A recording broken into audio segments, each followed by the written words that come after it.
بن نافل يستمر في رئاسة الهلال بالتزكية. ميشيل يرد على رغبة الهلال في بيعه هذا الصيف. المالكي يطلب الرحيل بشرط، وإدارة الهلال ترد. الهلال يجني ربحا قياسيا من بيع ماتيوس بيريرا إلى كروزيرو، ثمن كاسيميرو الحقيقي. على الهلال والنصر دفع هذا المبلغ، وترى الركبة يبعد مالكوم عن الهلال 8 أسابيع.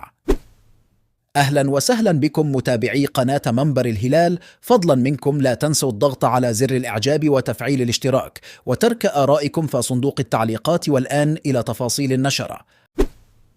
حصل فهد بن نافل على مقعد رئاسة نادي الهلال السعودي بالتزكية خلال الجمعية العمومية التي انعقدت اليوم الخميس.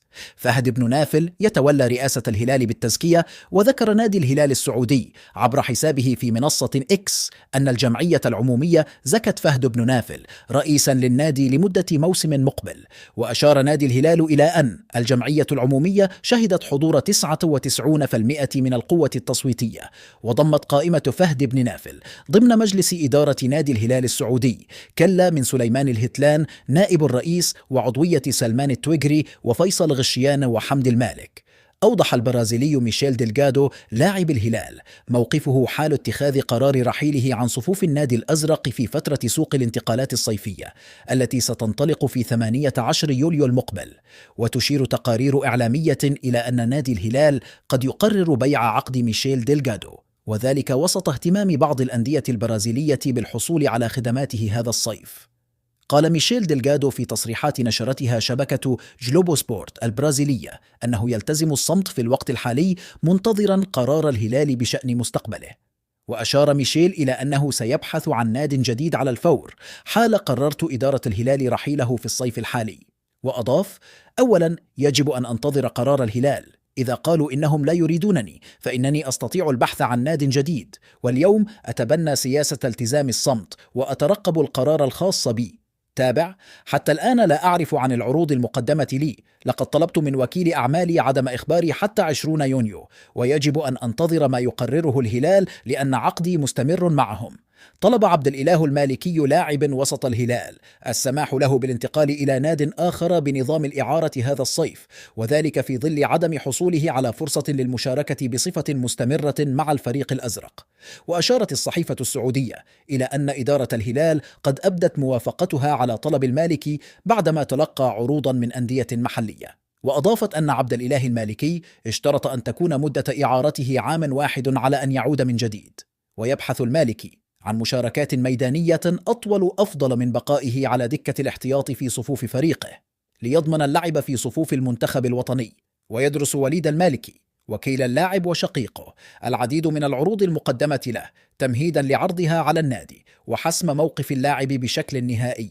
حقق نادي الهلال السعودي ربحا ماليا قياسيا من بيع البرازيلي ماتيوس بيريرا لاعب الفريق إلى كروزيرو خلال فترة الانتقالات الصيفية الجارية.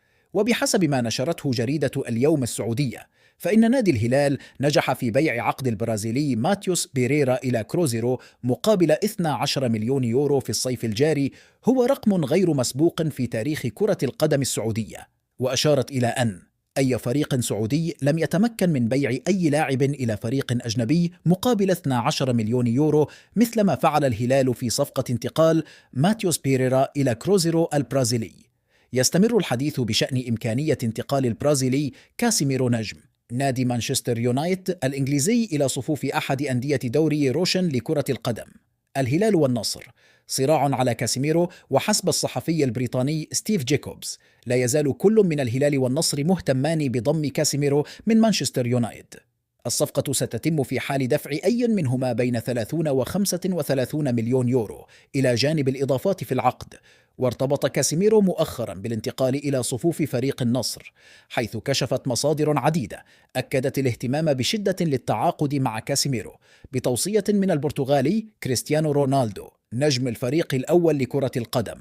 كشف نادي الهلال السعودي عن نجاح العملية الجراحية التي أجراها البرازيلي مالكوم لاعب الفريق في مدينة توركو الفنلندية اليوم الثلاثاء في الوتر الرضفي للركبة، جراحة ناجحة لمالكوم في فنلندا. وقال نادي الهلال السعودي عبر حسابه في منصة إكس إنه العملية الجراحية التي خضع لها البرازيلي مالكوم تكللت بالنجاح اليوم الثلاثاء في توركو الفنلندية، وأشار إلى أن البرازيلي مالكوم سوف يحتاج منست إلى 8 أسابيع من أجل العلاج والتأهيل من الإصابة.